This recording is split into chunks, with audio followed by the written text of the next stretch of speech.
Just as a reminder, this is part 2 of the promoted class overview for Unicorn Overlord. If you haven't seen part 1, I recommend you go check it out. Link to it will be in the description. Thank you so much. Welcome back to the channel. Hello everyone, my name is Tom, otherwise known as Titanium Legman, and if you enjoy what I do, my coverage of Unicorn Overlord, strategy RPGs, or the gaming sphere in general, a like on this video and a subscription to the channel would be very much appreciated. Thank you so much. Take it away, past me. Unicorn Overlord. Moving on to Shieldshooter. This is the promotion for Arbalist, another quite dramatic shift for the class if we're being perfectly honest. The addition of a Great Shield changes quite a bit for the way you're going to use these shooters, making for a mixed tank and damage dealer that's very interesting. Notably, they also do lose 20 mobility in this change, dropping from 100 to 80, which is not the biggest deal, but something you may want to consider regardless. They get 2 new skills, Heavy Bolt and Aid Cover at 20 and 25 respectively. Heavy Bolt is a 100 physical potency, ranged single target attack, which gets plus 100 potency, literally double the damage, if the user is in the front row for 2 AP. If it wasn't obvious from the addition of the Great Shield, shield shooters really want to be tanking on the front line. Heavy Bolt plays into that by being on one of the single highest damage single target attacks in the game, and being ranged makes it very easy to annihilate delicate backliners with it. Then you get Aid Cover, activates before an ally is attacked. You cover an ally with a medium guard, restoring 25% HP to that ally for 1 passive point. Again, if it wasn't obvious by this point, this is your second hint that this is now a frontline class. Aid Cover is a nice little piece that not only covers, but heals the target, which is pretty unique when it comes down to different ways to cover for allies. While the Shieldshooter isn't as durable as a Legionnaire, the added utility of a healing guard along with medical aid, toxic bolt, heavy bolt, etc. makes this a very versatile and very useful class. Being able to heal, guard, deal good damage, poison, you kind of have it all, and that makes it very easy to slap this character into pretty much any unit that you want. Speaking of slapping, slap the Mirage Shield on to make a proper dodge tank, and you have a recipe for success where you don't even need to worry about that durability any longer. Your Valor skill becomes Smoke Bolt 2, preventing all enemy assist units in range from using assist attacks for 20 seconds, which is insanely useful for clumps of enemy watchtowers or assist reinforcements, things like that. It's a pretty large area, bigger than you might expect, and you're going to be able to cut off a good amount of enemy assists with this. I love shield shooters. I think that they are probably one of the better classes in the game just for their sheer versatility. They can fill so many different slots in your squads that you can then use other different types of units that are maybe a little bit more focused while you let your shield shooter do a lot of the backline heavy lifting or frontline tanking, depending on what it is that you want to do with them. It's great. Next up, we have Rogues. This is, of course, the promotion of Thieves, adding even more utility to the class. They gain another accessory slot on promotion, as well as 3 new skills: Shadow Bite, Sneaking Edge, and Active Steal at 20, 25, and 30. Shadow Bite has a physical potency of 15, hit count of 2, it is ranged, you attack a row of enemies with it, it inflicts blindness, initiative minus 20, and evasion minus 20. Well, crap, that's more than I was even realizing, for 2 AP. This, obviously, for just all the various different effects that it has, is a very powerful disruption tool, and the fact that it's ranged allows you to disable the enemy backline with it as well. Not a bad choice, either in conjunction with Passive Steal and Toxic Throw, or even just on its own. Sneaking Edge is a physical potency 50 attack, hit count of 2, also ranged, uncoverable, notably, limited start of battle ability. Kind of winds up being a little detrimental because of that, but it allows you to attack a single enemy with a first strike, inflicting Guard Seal and Passive Seal for 1 passive point. This one is odd. As far as start of battle skills go, it is fairly limited, targeting 1 enemy with an effect that is fine. It's fine. Really, the only use I like for this is to prevent a cleric or other support unit like a druid from using their support skills, which is certainly not bad. And if that would counter your squad, it's definitely useful, but it's very, very, very situational. You could also potentially use this to keep a heavy tanky unit like a Legionnaire from guarding. But, I mean, if I'm going to be fighting an armored unit, I'm probably attacking it with a squad that can just blow up the armored unit anyway, so not super useful for me. Active Steal. This one is awkward. Before I give you the description for it, you should know this skill is either bugged or, more likely, the description is just mistranslated. Either way, it says that the ability steals all of the target's AP in the same way that Passive Steal steals all of the target's PP. but it does not. It only steals 1, and only 1, active point. So keep that in mind if you plan to use it. With that said, here's the effect as it's stated in the game. Physical potency of 25, hit rate 4, attack a single enemy, steal quote-unquote all of the enemy's AP, does not apply if they guard the first hit, for AP of 2. So, again, the skill says it steals all AP, but in actuality and in testing, it only steals 1. You can test this for yourself. If I'm able to, I'll toss some footage of that up on screen here. I have tested this, but I don't know if I have the footage readily on hand. With that in mind, it's still not terrible, honestly. You can very easily disrupt an enemy's skill setup by draining even just a single active point from them, which essentially makes active steal only cost 1, allowing you to use more skills, and the damage can be decent against squishy targets. It's really not a bad skill, but it's not how I've chosen to use my rogues. Do with that how you will. And again, it goes from seeming so devastatingly powerful because you can just prevent an enemy from using any of their active skills, which would probably just be busted, but to just being like, okay, well, I can slow him down a little bit, I guess. Again, it's not bad. It's not bad. It's just underwhelming compared to the actual in-game description. Also, your Valor skill becomes Plunder 2, which gives the insane effect of making Plunder AoE, stealing gold from every enemy squad in range. This is a beast of a moneymaker for only 1 Valor point. I recommend it very, very heavily. Rogues are definitely an interesting beast. In the early game, as one of the only super reliable evade tanks, Thieves are awesome. They are able to get you through so much and avoid so much damage by just spamming evade everywhere, by stealing passive points and just dodging all over the place. Later in the game, though, as a lot more true strike attacks come online and there's far more enemies in any given squad, it becomes a lot harder for your thief and then your rogue to be able to just keep up with the sheer amount of attacks coming their way, especially if you have any sort of enemy that is going to be using an attack that has multiple hits, because that'll burn through your evasion like it's nothing. So while they can still be functional, I do prefer other options when it comes to evade tanks, or I prefer to just tank outright. So for me, rogues tend to shift to a bit more of a support role, which is fully supported by what they have for their skills. Sneaking Edge, Active Steal, Shadow Bite, Venom Toss, or Poison Toss, or whatever. Like, they can do plenty chilling on the back line, disrupting, disabling enemies. Like, they are more than capable in that role, but it is definitely a role shift that I think needs to happen for them to reach their full potential. Then you can do things like tossing extra support items on them to make use of their extra passive points they get from passive steal, and they're still very nice, don't get me wrong, but they don't quite wind up being the best evade tanks in the game after a little while. Next, we're leaving the realm of infantry and moving into the realm of cavalry with the Great Knight. This is, of course, the promotion of regular knights, and you gain an accessory slot on promotion. If you know what a knight does, you know what a great knight does. These mounted warriors are absolute terrors on the battlefield, and their expanded skills give them even more destructive power. Speaking of those skills, there's 2 of them: Pile Thrust and Knight's Pursuit at 20 and 25 respectively.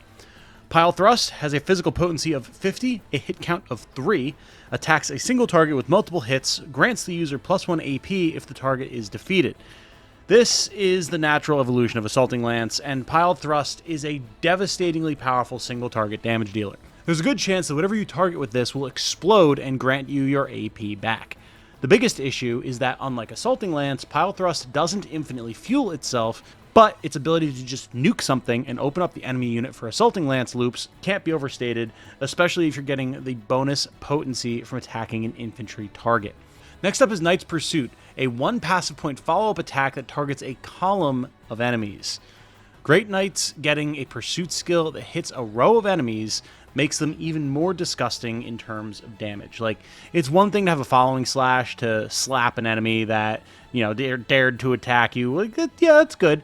But slapping a target and then also his buddy behind him, now that's just rude. And we do love rude around here when it comes to combat effectiveness against our enemies. Really, Great Knights aren't fancy compared to other promotions, but that's honestly fine, as Knights and Great Knights are some of the best in the business when it comes to raw damage output and power. All they needed was the chance to better deal with larger squads and deal more damage in the process, and Great Knight gets that, and they do it well. Now we have Sainted Knight. We're moving from damage to support here, and God, I love it. This is, of course, the promotion of Radiant Knight, gains an accessory slot on promotion. And similar to Great Knights, Sainted Knight does basically just more of the same that its base class does, healing, protecting, and dealing damage even more than it did before. You get 2 new skills on promotion, Row Barrier and Saint's Blade at 20 and 25. Row Barrier costs 2 passive points, activates before an ally is hit by a magic attack, negates the next magic damage dealt to a row of allies, negates afflictions for the same. This is a very efficient skill. While it does cost 2 passive points, protecting an entire row of allies from magic damage and afflictions is very strong, should not be underestimated, and really is pretty efficient when you think about it. Like, you're covering potentially 3 characters for 2 passive points. You're essentially getting a free passive point in there for the effect, which is awesome. Then we have Saint's Blade, and this, it's not like the single most powerful skill in the game, but it's pretty ridiculous for one reason that we'll get into. It's 50 physical potency with 2 hits, 1 AP, single target, plus 25 potency if the user is at 100% HP, and grants the user plus 1 passive point if the attack hits. This, if you weren't paying attention, is the upgraded version of the Hacha skill. But insanely, unlike all of the other skills in the game that tend to cost 1 more AP than its base version, but then gives you extra effects, you get the extra effects and the extra damage, but it still only costs 1 AP. It costs the same as Hacha, while dealing more damage and hitting more times. There is literally 0 reason that I can come up with, unless for some reason you don't want your Sainted Knight to potentially kill something, which I don't know why that would be the case, but there's really no reason not to use this skill over Hacha. It's honestly a very solidly damaging ability. It restores your passive points as well as the cherry on top. I think it's maybe our only instance of just straight up 100% power creep of a skill in the game, which is wild. Like, Sainted Knights are already insanely good, and then they just get a completely free upgrade that you have no reason not to use. Like, okay, cool. You know what? Sounds good to me, man. I'll take it. Rounding out our cavalry, we have the Doom Knight. This is, of course, the promotion of Dark Knight, and you gain an accessory slot on promotion. Unlike its fellow cavalry, the transition to Doom Knight is actually a very dramatic one for the class. It's, again, joining things like Warrior to Breaker and Arbalest to Shieldshooter. Like, this is a very dramatic improvement that really brings the whole class together. You get a big boost to your stats and extra synergistic skills that are vital for the class, and that takes them from fine to great. Those 2 skills are as follows: Dark Flame and Demonic Pact at 20 and 25. Dark Flame boasts a physical potency of 50 and a magical potency of 50. This is a dual damage type attack for 2 AP, and it is a row attack. It consumes 30% of your HP to use, gets plus 50 potency against debuffed targets, and inflicts burn. This is an incredibly nasty skill in the Doom Knight's arsenal. Not only is it very efficient, hitting up to 3 enemies for 2 AP, similar to the 3 allies, 2 passive point block that the Sainted Knight has, which we talked about, but it does deal mixed damage, as we mentioned, to handle all types of enemies. It burns enemies, meaning you're going to be getting even more free damage in. It gets a damage bonus if there's already debuffs going around, and best of all, it drains the Doom Knight's HP to synergize with their other skills that want your HP to be lower. It is the missing piece that brings the whole class together, and it makes Doom Knights a terror to deal with. Then we get the Demonic Pact, and this is also a very, very cool one. It activates after you use an active skill, costs 1 passive point, sacrifices 25% of your HP to grant the user plus 1 AP. Much like Dark Flame, this is a self-synergy piece that really brings the Doom Knights kit together. If Magic the Gathering has taught me anything, when you can make a cost to activate an effect into a benefit for you on top of the effect of the skill, you're laughing your way to the bank. Buffing your own damage with Vengeful Axe while also giving you extra AP to use it or other attacks is insanely strong, and it makes Demonic Pact a just incredible synergy piece for Doom Knights. The Valor skill also becomes Attack Call 2, affecting a larger area. And really, I mean, I love Doom Knights, man. It's so satisfying to see a class come into its own so well on promotion, and it makes for a truly unique cavalry damage dealer. Like, they had this awkward prepubescent phase. Like, Dark Knights were cool. Like, I like them, you know, muscular dudes on horses with axes that do, like, poison and draining and different stuff like that. Like, that's great, cool. But, like, Doom Knight is where it's at, man. Doom Knight is tight. Love it. Very cool stuff. But now we have to move back to the infantry, talking about bishops. This is, of course, the promotion of Cleric, and you gain an accessory slot on promotion. Clerics were already one of the best starting classes in Unicorn Overlord, and Bishop does give them even more tools to play with, which is nice. You get 2 new skills, Parting Resurrection and Sacred Heal at 20 and 25. Parting Resurrection activates at the end of a battle, is 1 passive point to use, and revives 1 ally, restoring them to 1 HP. This is a very simple res, more than welcome, not a ton of them in the game. Comes in at a cheap 1 passive point, which is very easy to have available at the end of a fight. Gets a character up even at 1 HP, which can be huge.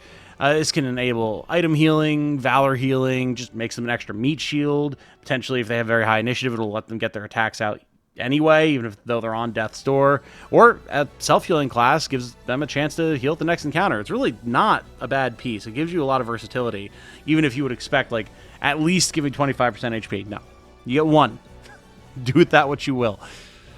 Then, of course, they get Sacred Heal. This restores moderate HP to a row of allies, removes all debuffs, which is nice, and costs 2 active points. And really, I mean, it's pretty simple, right? A row heal that not only heals, but removes debuffs, 2 AP. That's efficient. It definitely gets the job done. Sign me up. Don't need any weird conditions or anything. Just pop it and go, which is nice. Finally, their Valor skill becomes Heal 2, restoring 50% HP to all allies in a big area, which is very, very strong. Like, that really cannot be overstated. That is a ton of healing, especially if you get all of your units grouped together. You're given, what, 50 characters, a 50% health boost? Like, okay, yeah, that's pretty good. It's pretty efficient, not bad at all. Really, bishops are quite nice. They aren't quite as busted as clerics are contextually, given when you're going to be using them, just because you do have other good support options, and there's other slightly more involved things that can do a lot of work for you. But, I mean, it doesn't make bishop bad in any way. They enable just an insane amount of durability and survivability that can keep, in a lot of cases, even the frailest of squads going for a good long while, which is nice. Then we get Warlocks. This is, of course, the promotion for Wizard. Gains a 3rd accessory slot on promotion. And this promotion is essentially just an upkeep promotion, similar to things like Great Knight, making sure that Wizard can keep doing its job against larger enemy units. And to do that, you get 3 skills on promo. Thunderous Strike, Concentrate, and Volcano at 20, 25, and 30. Thunderous Strike has a magical potency of 200, the big 200. Hey everyone, Future Tom here, just in the editing process, and I don't know why I said Thunderous Strike deals 200 magical potency. It's 100, clearly. I don't know where I got 200 from. I probably just mistyped it in my notes, and then, because I have no experience with Warlocks, just assumed that was right. So, yeah, I'm going to say 200 a couple of times through here. Don't mind that. It's 100. I'm dumb. Forgive me. Okay, moving on. Costs 2 active points, only has a 90% hit rate, which isn't terrible, but still worth considering. It is, of course, ranged, and it attacks a row of enemies with magic. Also, inflicts stun, which is quite nice. A stun option that deals really high damage is a very nice utility option for the otherwise raw damage Warlock, expanding their options for unit inclusion, making it a little bit easier to slot them in different places if you need them to be able to do stuff other than just deal damage. And even then, it does deal a lot of damage as well, so definitely a very solid option. Then we have Concentrate, activates after using an active skill, costs 2 passive points, grants the user +1 active point and +40 accuracy. And this is an odd one. Getting an extra AP is certainly very good, and the accuracy isn't anything to sneeze at, but I don't know. Both of those are very easily remedied with the 3 accessory slots that Warlocks have, leaving you to deal more damage via magic counter or pursuit. Just different things that are going to use your passive points in a more direct way. Like, if you have something sneaky that you're trying to do with this, cool. By all means, go for it. And yeah, if you already have accessories on that boost your AP to 4 and then you're using Concentrate to get even more AP, yeah, go nuts. Don't get me wrong. That's definitely fine. But that feels like overkill at that point. If by the time you're done, you've got your Warlock using like 6 AP, the enemy unit should probably be dead or very close to dead. Or your Warlock's going to die before they even get the chance to use all those. So, like, I don't know. It feels kind of like a win-more situation, to borrow another idea from Magic the Gathering. Good when it's good, but most of the time I think you don't really need it. Then, of course, we have Volcano. Magical potency of 150, hit rate of 90%, once again, ranged. Attacks a column of enemies and inflicts burn. Essentially the AoE version of Fireball, which is certainly a welcome option. Dealing big damage and burning is the trademark of the class, so having an AoE option to do that is vital, especially if you're using something like the Chlorotic Rod still, so you have more options for enemies to still be burning at the end of a fight, and give you better targets to target with the Chlorotic Rod and just blow everybody up. Like, very nice stuff, don't get me wrong. Finally, their Valor skill becomes Blaze 2, dealing AoE damage in an even larger area than before. You might notice as well, I don't really have footage of Warlock because I have never actually used a Warlock. I mentioned this during my tier list as well, but yeah, I can't really speak to them. They certainly seem good when I'm fighting them. Like, I'm never particularly scared of them, but the damage output can be really strong.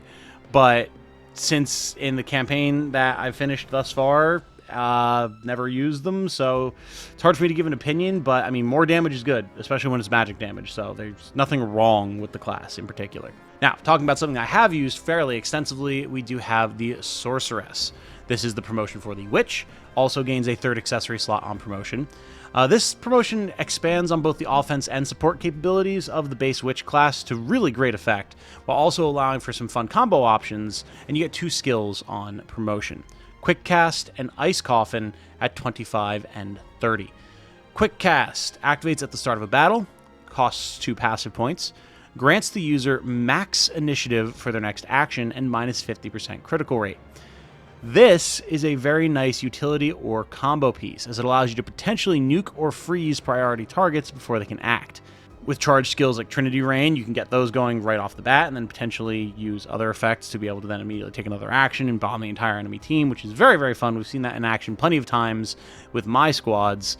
But at the same time, taking up your start of battle slot is rough. Remember, you can only have one of those activate at the start of a fight, so you do want to plan around this. If you're going to be using Quick Cast, whatever you're doing with it needs to be strong to make up for the fact that you're losing out on your other start of battle abilities. Then we get Ice Coffin, magic potency of 100, row attack, ranged, 2 active points, and inflicts freeze while dealing plus 50% damage against frozen targets. Unsurprisingly, having AoE freeze is no joke. If you're someone who has been using the Ice Control Tome from basically the very beginning of the game to give your Griffins or your Berserkers an AoE freeze attack, like, you know how strong this can be, and not just being able to do it by yourself, target the backline, deal a bunch of damage in the process, yeah, that's nice. The fact that it can synergize with other sorceresses or anything else that's freezing to be able to deal even more damage while freezing enemies, it's icing on the cake. Like, it didn't need to have that, but I mean, I'm never going to complain about having more damage. It's a very, very nice ability. Finally, they get one evolution of one of their Valor skills to Greater Gravity, tanking enemy move speed by 90% in an even greater area. Sorceresses are awesome. They have very good damage output. They've got great utility, being able to give their allies True Strike, freeze enemies, give themselves the ability to cast an attack at the start of the fight, guaranteed, before anything else can go, and potentially disrupt the enemy. Like, it's all good stuff. Sorceresses are great. I love them. I think they're a phenomenal class, and there's just a ton you can do with them, which is nice. They're very versatile. Then we get Druids. Moving from damage to just raw shutdown control energy. Blue players, eat your heart out. This is, of course, the promotion for Shaman. Also gains a 3rd accessory slot on promotion and gets 3 new skills: Defensive Curse, Cursed Swamp, and Compounding Curse at 20, 25, and 30. Defensive Curse, this is another mistranslated skill, FYI. It describes the skill as impacting a foe's attack stats. What it actually affects, as the name might imply, is their defensive stats. The correct text is what I describe here. 1 AP, ranged, inflicts physical defense and magical defense minus 50%, as well as guard seal on a row of enemies. You can see that this is actually the effect that pops up if you use this in battle. When you target a group of enemies with it, you'll see physical defense down, magical defense down. So that's how this works. For any confusion, I wanted to point it out that this is another mistranslated skill. And for what it's worth, it is a very nice piece. Absolutely. It's a welcome piece to include in any high offense squad to make them be able to deal even more damage. It's a very, very nice piece to have in your arsenal. Then we have Cursed Swamp. This is a ranged, limited start of battle ability that costs 2 passive points and inflicts initiative minus 10 and evasion minus 30 on all enemies, as well as draining a passive point off any cavalry targets. This is a great start of battle piece and one of my personal favorites in the game. Being able to tank an enemy team's initiative so you can blitz them potentially with your entire squad's worth of first attacks, unless you got something truly devastatingly slow, that's great. That is absolutely awesome. And making enemies even less dodgy so you can punish them with big attacks is equally strong. It gets hard counters by healers such as clerics that can remove the debuffs quickly, but even then, you just burn some of their passive points, so like it's still all around a win. And it enables some truly nutty stuff, like having a Druid in my Bruno squad so that he had no issues hitting everything with his Grand Slam was hysterically awesome. And it made it so that he was moving before most enemies as well. So like there's a lot that you can do with Cursed Swamp. Even if they do have something that's going to start removing the debuffs, it's still really, really nice. I love it. Then we get Compounding Curse, and we're going from the glorious highs of 2 other skills to a terrible low here with this one. But, I mean, Druids are already insanely strong. They didn't need a level 30 skill, so it's not a huge deal. This one costs 1 active point. It is ranged, and it makes debuffs 1.5 times as effective on a row of enemies. I'm just going to come right out and say this is probably the worst ability in the game. Taking one of your actions to make debuffs more powerful when there's only, what, 3-4 rounds of combat in most fights is a huge waste of time when you could just be spending more time debuffing the enemy. Like, it could have nice uses, but the vast majority of the time, just casting more debuffs will be far more useful than making the few you do use marginally stronger, right? Like, I would rather get the debuffs flowing early so that I can make it so that the enemies are dealing less damage for my team, make it so that my team's first round of attacks deal more damage to the enemy, things like that. Like, I can't really imagine a situation where I'm going to be relying on a Druid to so severely nerf a particular stat on a group of enemies that I'm willing to essentially use 2 actions just to make that happen. Like, it just doesn't feel worth it. You know, maybe there's some crazy combos out there that y'all have using Compounding Curse to just really hammer something into the ground with debuffs. By all means, if you do, let me know in the comments, but I've not seen a single use case for this yet where I'm happy to be spending my time doing this when I could just be spending my time throwing more curses around. That just feels way better. But again, I mean, even if this is an absolute garbage ability that no one is ever going to want to use, except for weird niche cases that aren't really super relevant to begin with, the whole rest of the Druid's kit is already phenomenal. So, like, they get a pass here. It's fine. Finally, their Valor skill becomes Clairvoyance 2, increasing the duration of the effect from 30 to 60 seconds, which is, you know, not nothing. It's not the most useful skill around, but hey, having it last twice as long is certainly nice. Overall, Druids are phenomenal. They're probably my favorite support unit in the game, just because they are able to do so much for you so quickly by just cutting the legs out from under the enemy. It's awesome. They've got a ton of really cool effects, and as a result, they can fit into pretty much any unit that you want them in, which is very, very nice. Wyvern Master. We've got our flyers coming in here now, ladies and gentlemen. Okay. This is the promotion for Wyvern Knight, unsurprisingly. Gains a 3rd accessory slot and 3 skills on promotion, which add a lot of utility to the class, rounding out its powerful damaging abilities from its base class.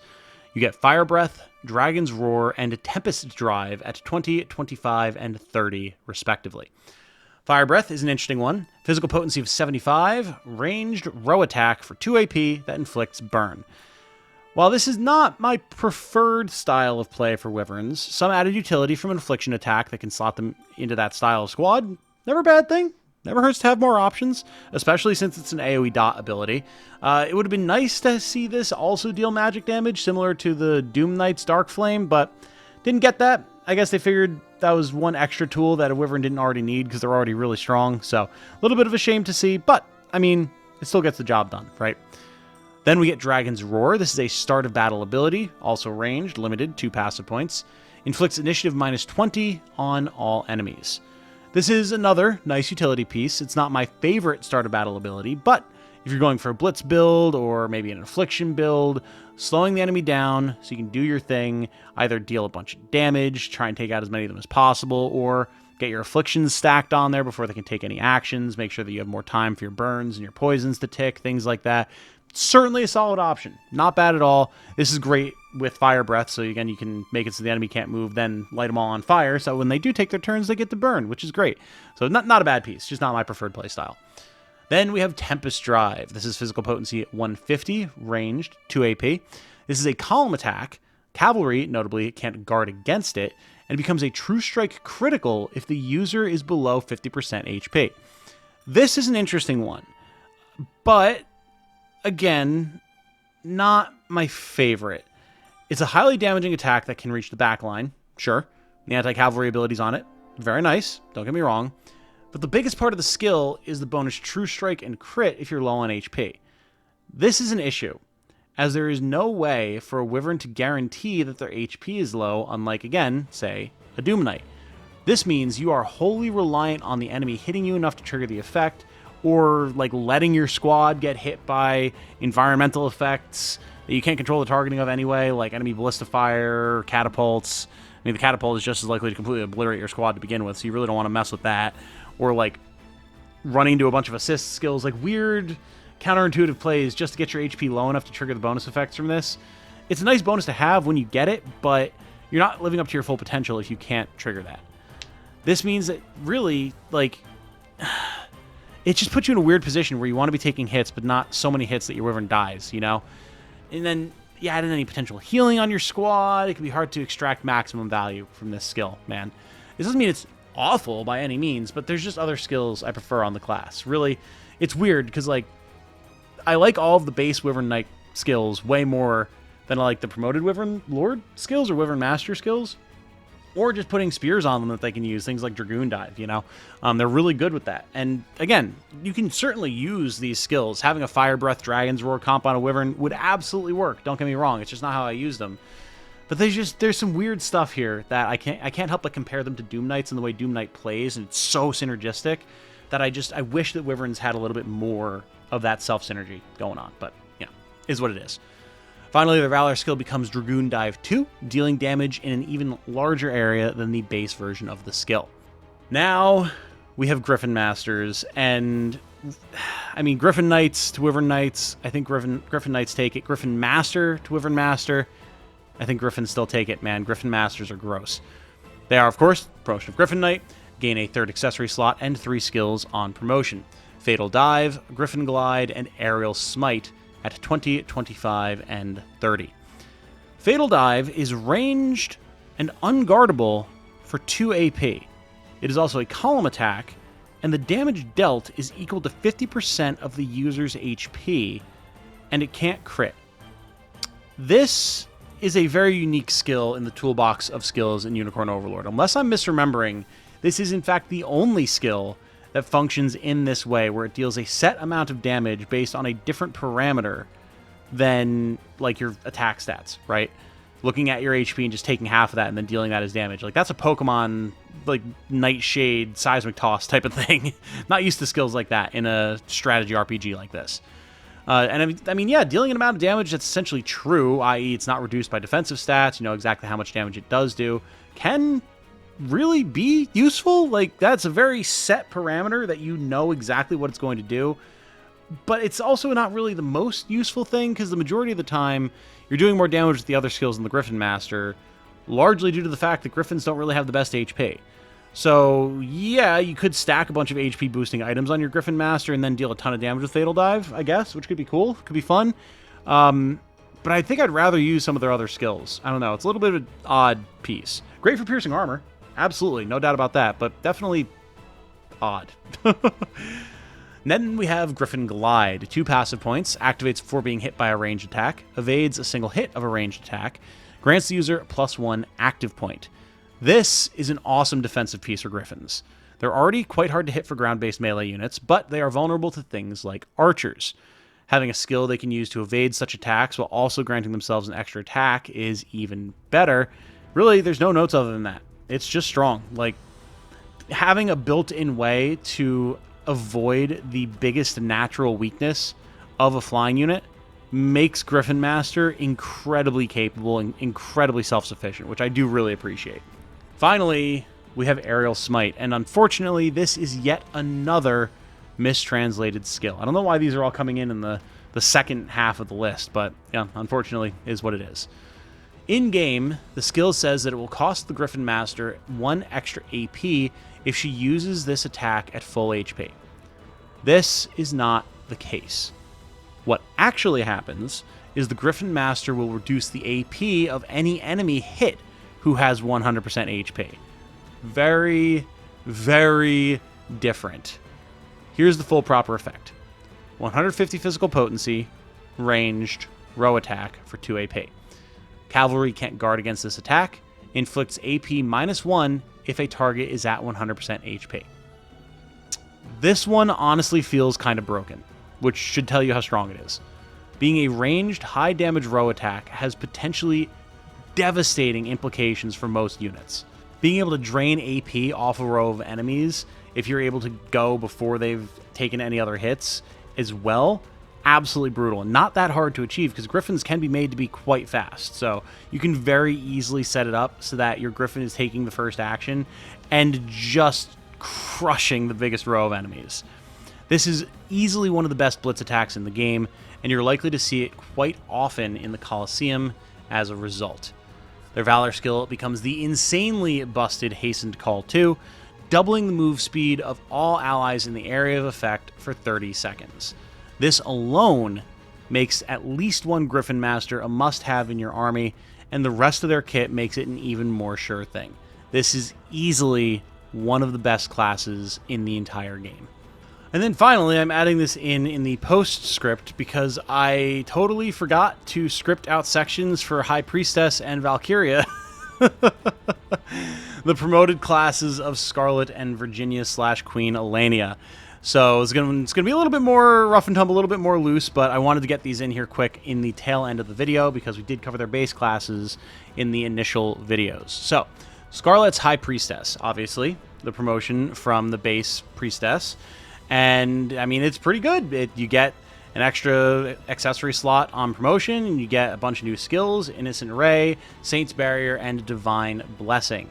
We'll go through those in order here. Saint's Barrier activates before an ally is attacked, reduces the damage taken by an ally by 50% for one attack, and also prevents them from being debuffed. This is nice because unlike things that specifically guard against like physical attacks like a guard skill or a barrier skill that specifically guards against magic, this is just all damage. Reduced damage, period, taken by an ally by 50% for one attack, one passive point.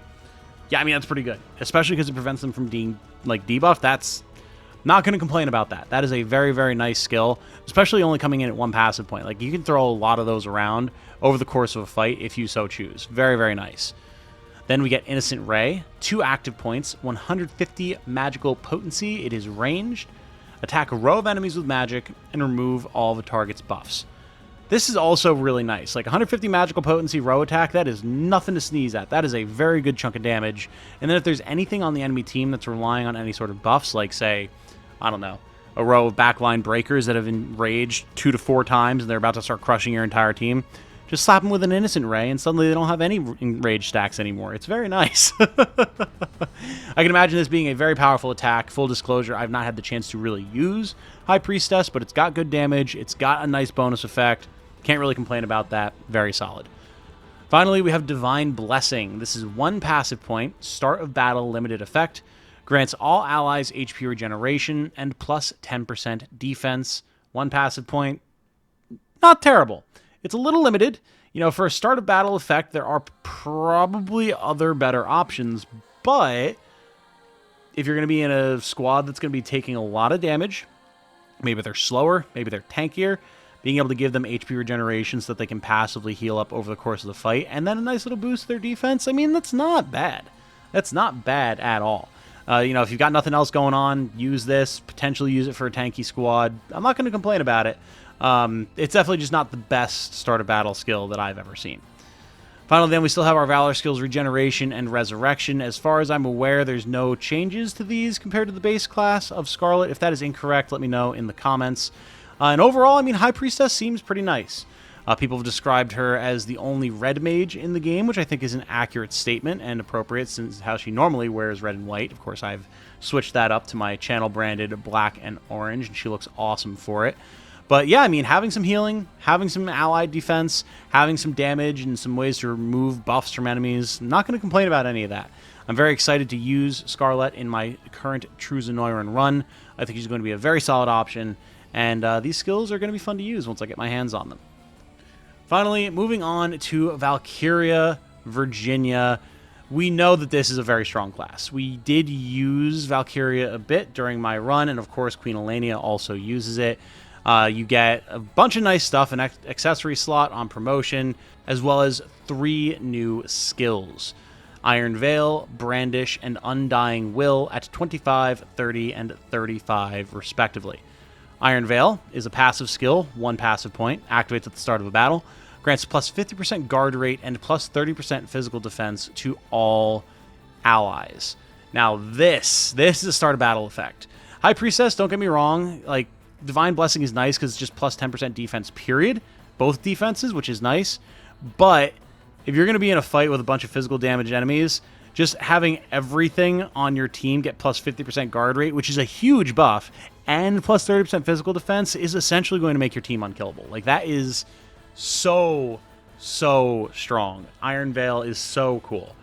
Then we get Brandish, 2 active points, physical potency of 50, hit count of 3. This is unguardable and attacks a single enemy, ignoring 50% of the target's defense and granting the user +1 passive point if the attack hits.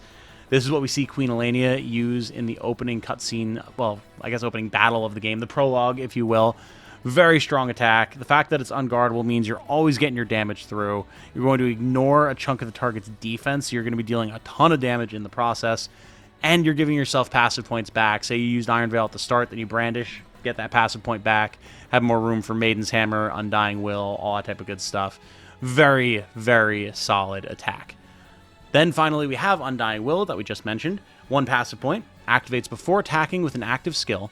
Attack potency increases as HP decreases, maximum of plus 100, and grants the ability to survive 1 lethal blow. So this is really cool.